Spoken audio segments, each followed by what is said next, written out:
Check out করার জন্য যে স্টেক যে অপশনটা আছে আমরা স্টেক অপশনে চলে যাব। যাওয়ার পরে আমরা হচ্ছে পয়েন্ট লিস্টে চলে যাব। এখান থেকে আমরা কোন পয়েন্টটা খুঁজবো সেটা আমার সেম জবে থাকলে আমার লিস্টে থাকবে, আর আমি যদি না থাকে তাহলে আমি এডিট পয়েন্টে গিয়ে আমি কোনো কিছু অ্যাড করতে চাইলে এখান থেকে আমি অ্যাড করতে পারবো। ঠিক আছে, এখন আমি এখান থেকে একটা জব সাপোজ খুলবো। আমি এখানে যে বিএস আমি এটা করছিলাম, এটা আমি খুঁজবো। এটা আমি করার পরে আচ্ছা আমি এটা খুঁজবো। আমি ধরুন হচ্ছে বিএসটা দিলাম, ওকে দিলাম। এখন আমি এখানে স্টেক দিলে মেশিন ওখানে রোটেট হয়ে যাবে, কিন্তু মেশিন কিন্তু রোটেট হইলো না। কেন হইলো না? আমার এখানে কোন একটা সেটিং মিসিং আছে। সেটিংটা কি মিসিং আছে?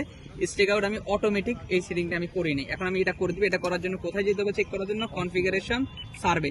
উপরে খেয়াল করব এখানে কোথায় স্টেক লেখাটা আছে। আমি next next next next next next next stack setting চলে আসছে। এবার এখানে আমার সেকেন্ড পেজ স্টেকের সেকেন্ড পেজে গেলে টার্ন টু ডিজাইন পয়েন্ট নান করা আছে। এখানে আমি অটোমেটিক HABA হরিজন্টাল এবং ভার্টিক্যাল ওই জায়গায় সেম পজিশনে মুভ করি। এটা করে দেওয়ার পরে এখান থেকে আমি ওকে করে দেব। তারপরে যদি আমি এখন স্টেকে যাই, স্টেক পয়েন্ট এখান থেকে হচ্ছে আমার বিএস, এই পয়েন্টটা আমি সিলেক্ট করে দিলাম, দেন স্টেকে দিলাম। মেশিন অটোমেটিক্যালি আমার সেম পজিশনে চলে গেছে। তার মানে হচ্ছে আমি যদি এবার যাবে মানে HABA যাবে, হ্যাঁ হরিজন্টাল এবং ভার্টিক্যাল দুইটাই চলে যাবে।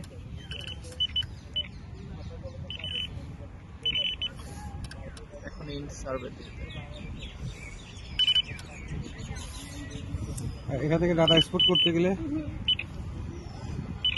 আচ্ছা বুঝছি, ডাটা এক্সপোর্ট করতে গেলে কি করতে হবে? ডাটা এক্সপোর্ট, হ্যাঁ ডাটা এক্সপোর্ট দেখিয়ে দিচ্ছি। রবি স্যার তো একদম গাছের ইয়েতে বসছে, শিখে ফেলা যায়নি, শিখে ভিতরে রাখছি, শিখে রাখা লাগবে না, শিখে রাখি দিছি।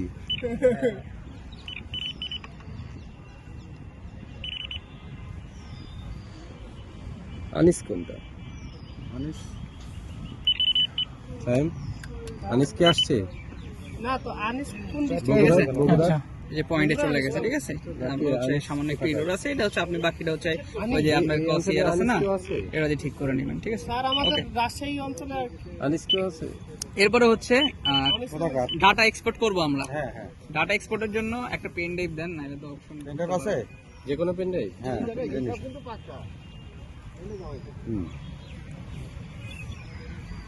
আমরা হচ্ছে যে আমাদের পেন ড্রাইভের অপশন আমরা এখানে ভালো করে করো, তুমি পেন ড্রাইভটা ইনস্টল দিব এখানে। ভিডিও দেখাও। তারপর হচ্ছে আমরা চলে যাব কোথায়? এক্সচেঞ্জ। এক্সচেঞ্জ থেকে টু ফাইল, এই অপশনে যাব। টু ফাইল থেকে এখানে আছে আমাদের, আমরা সিলেক্ট করব হচ্ছে পয়েন্ট। তারপর আমি কোন ফরম্যাটের ডাটাটা নিব? আপনারা হচ্ছে তো CSV ইউজ করেন তাই না? তাহলে হচ্ছে আমরা CSVটাই নিই, সরাসরি CSV আছে, যে CSV নিয়ে আমি জাস্ট নেক্সট করলাম। এনইজেড কেন?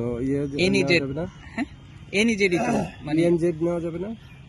হ্যাঁ ENZ নেওয়া যাবে। ENZ এই তোমাদের লাঞ্চের জন্য ডাকছে। জি স্যার, প্যাকআপ ক্লোজ না, ফরম্যাটটা হচ্ছে ওই এখানে এই এনইজেডই করা আছে, আপনাকে এনইজেডই নিতে হবে। এনইজেডই আমরা দেখি না, জাস্ট নেক্সট যাওয়ার পরে এখানে হচ্ছে আপনার রিমুভাল ডিস্ক। এখন হচ্ছে রিমুভাল ডিস্ক মানে হচ্ছে আপনার পেন ড্রাইভের ভিতরে আছি আমরা। হ্যাঁ, আপনি যদি চান আর একটু ডিটেলস দেখছি, এখানে উপরে ক্রসের মধ্যে ক্লিক করলে এই যে আপনার রোম ডিস্ক যেটা আছে এটাতে ক্লিক করলে এটা হচ্ছে আপনার ধরেন হচ্ছে ইয়াটা পেন ড্রাইভটা। ঠিক আছে, তো পেন ড্রাইভের আমরা ভিতরে প্রবেশ করলাম। এখান থেকে আপনি সিলেক্ট করে দিলেন, আর এটা তো আমাদের অপশনটা চাইবে, এটা আমাদের প্রয়োজন নেই। 4টা পয়েন্ট ছিল, 4টা পয়েন্ট এক্সপোর্ট সাকসেসফুলি ফিনিশ। ঠিক আছে, ক্লোজ। তার মানে যে কোনো পেন ড্রাইভ